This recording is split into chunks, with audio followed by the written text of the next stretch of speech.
Communities living adjacent to protected areas often maintain domestic animals, including dogs, which provide companionship, security, or aid in livelihoods. These human habitations also regularly hold a population of stray dogs, which the people have lived side by side with for generations.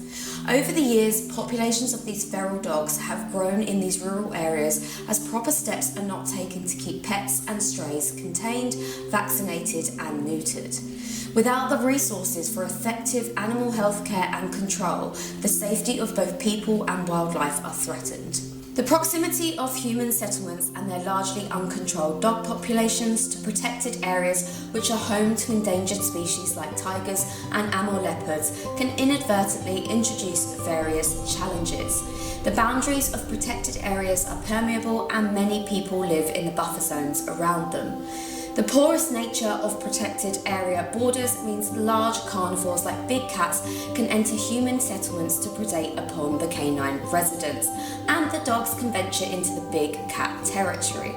As the interface between these animals collide, there is an often deadly risk of disease transmission from dogs to other carnivores such as rabies, distemper and parvovirus. Many people wonder whether dogs can actually spread diseases to big cat populations, and in short the answer is yes.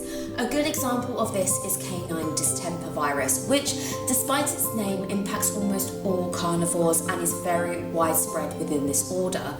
It is a disease that can cause devastating outbreaks and has a really high mortality rate.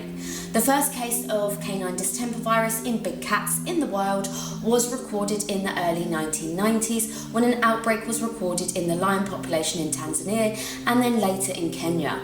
These early outbreaks had a huge impact, with canine distemper virus spreading through the Serengeti and significantly reducing the lion population. It wasn't until 2010 that several cases of distemper were recorded within the tiger population, and we now have an estimated case fatality rate for infected individuals of between 30 to 50% depending on the strain of the virus. If tiger populations were large and healthy the way they used to be, then canine distemper virus would likely not be an issue, but for our remaining small, isolated populations, canine distemper virus could lead to the extinction of the species.